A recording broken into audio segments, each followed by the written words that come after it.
Petrol ડીઝલની અછતની અફવાઓ વચ્ચે લોકો પેનિક કરી રહ્યા છે, પેનિક બાઇંગ કરી રહ્યા છે। રાજકોટ સદર બજારમાં નિયમ વિરુદ્ધ ડીઝલનું વિતરણ કરાતું હોવાનું સામે આવ્યું। અહીં લોકો હાથમાં કેરબા અને તેલના ડબ્બા લઈ કતારોમાં ઊભા રહેલા જોવા મળ્યા।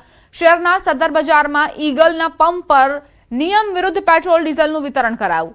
ઉલ્લેખનીય છે કે પેટ્રોલ કે ડીઝલનું વિતરણ સંગ્રહ કરવાના હેતુથી કેરબા અને અન્ય સાધનોમાં આપવો એ ગુનો બને છે।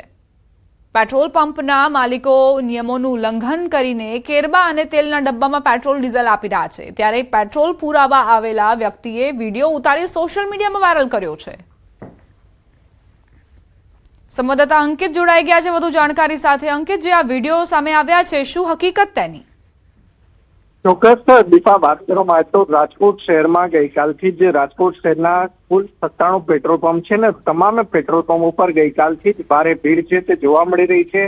તંત્ર દ્વારા સતત અપીલ કરવામાં આવી રહી છે કે રાજકોટ શહેર તેમજ જિલ્લામાં જે ઈંધણ છે તેની કોઈ પણ પ્રકારની કિલ્લત જોવા નથી મળી રહી। પૂરતો પુરવઠો છે તેમ છતાં લોકો છે તે અફવાની અંદર સતત દોરાતા જોવા મળી રહ્યા છે। સતત બીજા દિવસે રાજકોટ શહેરના તમામ પેટ્રોલ પંપ ઉપર હાલ અત્યારે પણ ભીડ જોવા મળી રહી છે। ત્યારે હાલ અત્યારે જે વિડીયો સામે આવ્યા છે તે વિડીયો રાજકોટ શહેરના એ ડિવિઝન પોલીસ સ્ટેશન વિસ્તારના અને રાજકોટ શહેર પોલીસ કમિશનરની કચેરીથી માત્ર 700 મીટર દૂર આવેલા પેટ્રોલ પંપમાં કે જ્યાં ઈગલના પંપ ઉપર નિયમોની વિરુદ્ધ છે તે પેટ્રોલ ડીઝલનું વેચાણ છે તે કરવામાં આવી રહ્યું છે।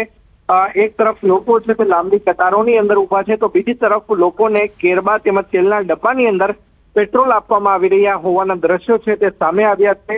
સમગ્ર મામલાની જાણ રાજકોટ શહેરના પુરવઠા વિભાગને થતા તાત્કાલિક અસરથી આ પ્રમાણેનું વેચાણ છે તે બંધ કરાવવામાં આવ્યું છે। દીપા, આભાર અંકિત જાણકારી આપવા માટે। હાલ પેટ્રોલ ડીઝલની અછતની અફવાઓને કારણે લોકો પેટ્રોલ પંપ પર કતારો લગાવીને ઊભા છે। લોકો પેનિક બાઇંગ કરી રહ્યા છે અને જેના પરિણામે 2 દિવસ ચાલે તેટલો સ્ટોક માત્ર ગણતરીના કલાકોમાં જ ખાલી થઈ ગયો હતો। સામાન્ય કરતાં વધુ પ્રમાણમાં લોકો પેટ્રોલ ડીઝલ ભરાવી રહ્યા છે, જેના કારણે પંપ પર પેટ્રોલ વહેલા જ ખતમ થઈ રહ્યું છે। લોકોએ અગમચેતીના ભાગરૂપે પોતાના વાહનોની ટાંકીઓ ફૂલ કરાવવાનું શરૂ કરતા ઈંધણનો જથ્થો ઝડપથી ઘટવા લાગ્યો છે। વડોદરા શહેરના એક ડીમાર્ટ પાસે આવેલ પેટ્રોલ પંપ પર માત્ર 2 કલાકમાં જ 3500 લીટર ડીઝલ વેચાઈ ગયું હતું, જેના કારણે પંપ સંચાલકો પણ આશ્ચર્યચકિત થઈ ગયા। આ પરિસ્થિતિ અંગે પંપના મેનેજરનું કહેવું છે કે અચાનક વધેલા ધસારાના કારણે 2 દિવસનો સ્ટોક કલાકોમાં જ પૂર્ણ થઈ ગયો, પરંતુ પેટ્રોલ ડીઝલનો પૂરતો જથ્થો છે જે ફરી મંગાવાયો છે।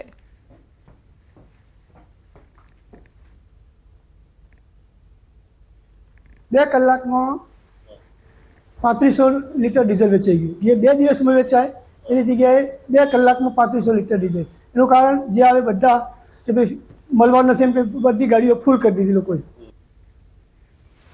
વડોદરામાં પેટ્રોલ ડીઝલની અછતની અફવા વચ્ચે શહેર પોલીસ મેદાને પંપ પાસે પોલીસે વ્યવસ્થા જાળવવા કમાન સંભાળી અને લોકોને જાગૃત કરવા પબ્લિક અનાઉન્સમેન્ટ સિસ્ટમનો ઉપયોગ કર્યો। માઇકમાં કહ્યું કે આખા રાજ્યમાં કોઈ પણ જગ્યાએ અછત નથી, શહેરમાં પૂરતો જથ્થો ઉપલબ્ધ છે। સોશિયલ મીડિયામાં ખોટા સમાચાર વહેતા થયા છે, કોઈએ પણ અફવાઓ પર ધ્યાન ન આપવું।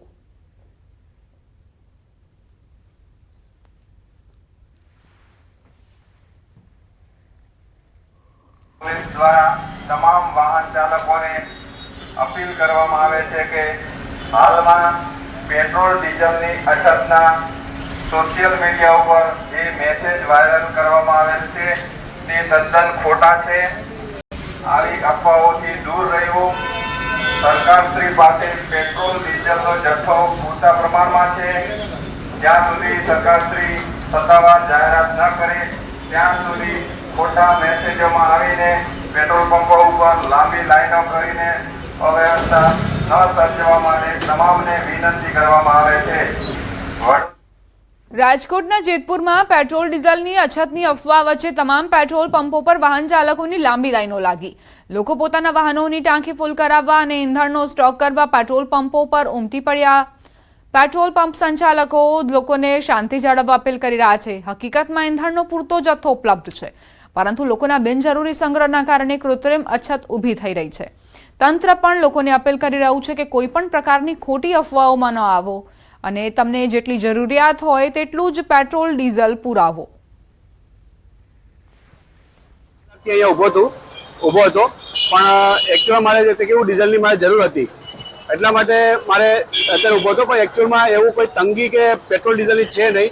પણ જે અફવાઓ જે ઉડી રહી છે તે સોશિયલ મીડિયામાં અને બધી રીતે જે છે એ તદ્દન ખોટી છે. તો મહેરબાની કરીને આપણે અફવાઓથી બધું દૂર રહેવું જોઈએ. છોટાઉદેપુરના સંખેડામાં પેટ્રોલ પંપ પર બબાલ થઈ, કર્મચારી અને ગ્રાહક વચ્ચે માથાકૂટ થઈ, લાઇનમાં વચ્ચે ઘૂસવા બાબતે મારામારી થઈ, બે યુવકો વચ્ચે ભયંકર મારામારીના દ્રશ્યો પણ સામે આવ્યા. પેટ્રોલ ડીઝલને લઈને જે સોશિયલ મીડિયા પર અફવાઓના બજાર ગરમ છે તેના કારણે જ કદાચ આવી ઘટનાઓ પણ સતત વધતી રહી છે. આ વિડીયો સામે આવ્યો છે જ્યાં પેટ્રોલ પંપ પર મારામારી થઈ રહી છે. લાઇન તોડવા બાબતે આ મારામારી થઈ હતી. સમાચારોમાં હવે આગળ વધીએ. ગુજરાત વિધાનસભામાં યુસીસી બિલ રજૂ. સીએમ ભૂપેન્દ્ર પટેલે આ બિલ રજૂ કર્યું. બજેટ સત્રના 22મા દિવસે યુનિફોર્મ સિવિલ કોડ પર ચર્ચા. ગુજરાત સમાન નાગરિક સંહિતા 2026 બિલ, કુલ 209 પાનાનું ગુજરાત સમાન નાગરિક સંહિતા 2026 બિલ ગૃહમાં રજૂ. યુસીસી બિલ કુલ 4 ભાગમાં તૈયાર કરવામાં આવ્યું છે. સાધુ સંતોએ પણ આ યુસીસી બિલનું સમર્થન કર્યું છે. તમામ નાગરિકો માટે સમાન સંહિતા લાવવા માટેનો પ્રયાસ સરકારનો. ઉત્તરાખંડ બાદ ગુજરાત એ રાજ્ય કે જે યુસીસી લાગુ કરવા અગ્રેસર. સંવાદદાતા પ્રણવ જોડાઈ ગયા છે વધુ જાણકારી સાથે. પ્રણવ, યુસીસી બિલ વિધાનસભામાં રજૂ, શું જાણકારી? ચોક્કસ જેની રાહ જોવાઈ રહી હતી તે બિલ છે યુસીસી નું બિલ. રાજ્યની વિધાનસભા ગૃહની અંદર તે બિલ રજૂ કરી દેવામાં આવ્યું છે અને તેને લઈને જ રાજ્યના મુખ્યમંત્રી એ બિલ ઉપર પોતાની જે કહી શકાય કે તે વાત કરી રહ્યા છે. ત્યારબાદ જે નાયબ મુખ્યમંત્રી હર્ષ સંઘવી છે એ બિલ ઉપર પોતાની વાત છે રજૂ કરશે. ચોક્કસ કહી શકાય કે ઉત્તરાખંડ બાદ જે ગુજરાત એ રાજ્ય બની રહ્યું છે કે જે યુસીસી બિલ છે તે મંજૂર કરશે અને તમામ જે સમાન કાયદો અને સમાન ધારા છે તે લાગુ કરવામાં આવી છે. અને ખાસ કરીને બિલ જેવું રજૂ થયું તે સમયે જ તમામ જે ધારાસભ્યો, ભારતીય જનતા પાર્ટીના તમામ ધારાસભ્યો જય શ્રી રામના નારા છે તે લગાવ્યા હતા અને હાલ પણ રાજ્યના મુખ્યમંત્રી જે છે તે બિલ ઉપર પોતાનો જે અભિપ્રાય છે તે હાલ અહીં આપી રહ્યા છે. આ બિલના કારણે અનેક જે નિયમો છે તેની ઉપર મોટા ફેરફાર છે તે જોવા મળશે અને ચોક્કસ એ કહી શકાય કે આ બિલમાં આદિવાસી જે સમુદાય છે તેને બાકાત રાખવામાં આવ્યો છે. બીજા અન્ય તમામ સમાજોને અનેક જે નિયમો છે તે હાલ અહીં બનાવવામાં આવ્યા છે. ચોક્કસ રાજ્ય સરકાર દ્વારા વિધાનસભા ગૃહની અંદર આ બિલ છે તે હાલ અહીં રજૂ કરી દેવામાં આવ્યું છે. જી પ્રણવ, જે મુખ્ય પ્રાવધાન છે જે ખૂબ જ ચર્ચાસ્પદ પણ રહ્યા હતા તેને લઈને કોઈ વિશેષ જાણકારી?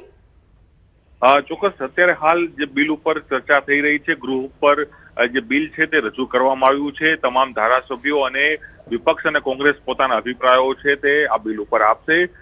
પરંતુ ચોક્કસ એ કહી શકાય કે જે જોગવાઈઓ કરવામાં આવી છે તે વિશેષ જોગવાઈઓ છે આ બિલની અંદર કરવામાં આવી છે અને તેના જ કારણે કદાચ દેશનું બીજા નંબરનું રાજ્ય બનશે કે જેને આ પ્રકારનો યુસીસી જે કાયદો છે તે લાગુ કરવા જઈ રહ્યું છે.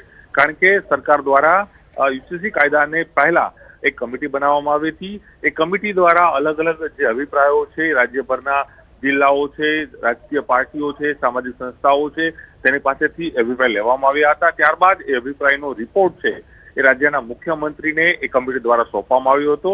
ત્યારબાદ એ જે આખી કમિટીના આભાર પ્રણવ જાણકારી આપવા માટે.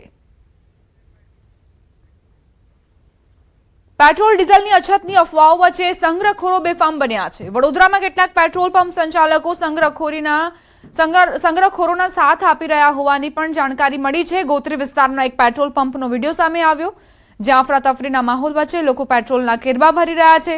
ભવિષ્યમાં અછત સર્જાશે તેવી ભીતિ વચ્ચે કેન અને પ્લાસ્ટિકના પીપમાં ડીઝલનું વેચાણ ખુલ્લેઆમ થઈ રહ્યું છે. પરંતુ રહેણાંક વિસ્તારોમાં આ રીતે જ્વલનશીલ પદાર્થોનો સંગ્રહ કરવો કેટલું યોગ્ય તે પ્રશ્ન સર્જાયો છે. સુરક્ષાની દ્રષ્ટિએ અત્યંત જોખમી કૃત્ય હોવા છતાં પેટ્રોલ પંપ સંચાલકો અને સંગ્રહખોરો બેફામ રીતે નિયમોનો ભંગ કરતા નજરે પડ્યા, જે મોટી દુર્ઘટનાને આમંત્રણ આપી શકે છે.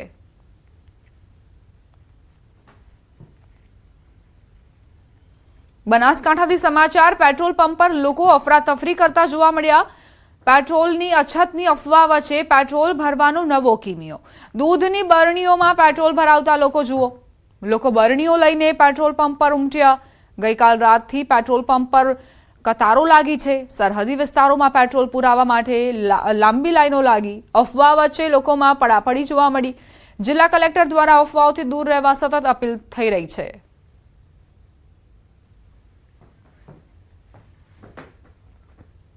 આણંદના સોજિત્રાના પીપળાવ આશાપુરી માતાના મંદિરમાં ભક્તો મહાપ્રસાદથી વંચિત રહ્યા. ઈરાન અમેરિકા ઇઝરાયલ યુદ્ધના કારણે સર્જાયેલી ગેસની ગંભીર અછતના કારણે મંદિરનું ભોજનાલય બંધ રાખવાની ફરજ પડી. સ્થિતિ એવી છે કે માતાજીનો થાળ પણ પૂજારીઓ ઘરેથી બનાવીને લાવી રહ્યા છે. ચૈત્ર નવરાત્રિના પવિત્ર દિવસોમાં ભક્તો માતાજીના દર્શન સાથે પ્રસાદ ગ્રહણ કરવાના ભાવ સાથે આવતા હોય છે, પરંતુ હાલ ગેસની તંગીના કારણે રસોડું ઠપ થઈ ગયું. દૂર દૂરથી આવતા માઈ ભક્તોમાં પ્રસાદ ન મળવાના કારણે ભારે નિરાશા જોવા મળી રહી છે. અહીં માતાજીનો થાળ એ પણ પૂજારીઓ પોતાના ઘરેથી તૈયાર કરીને લાવી રહ્યા છે. શ્રદ્ધાળુઓ માટે પણ પ્રસાદ નથી, કેમ કે ગેસની અછત છે, એટલે જ પ્રસાદ તૈયાર કરવો મુશ્કેલ છે.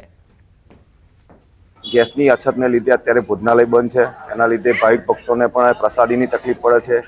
માતાજીને જે થાળ ધરાવવામાં આવે છે એ પણ અત્યારે પૂજારીના ઘરેથી થાળ બનાવવામાં આવે છે.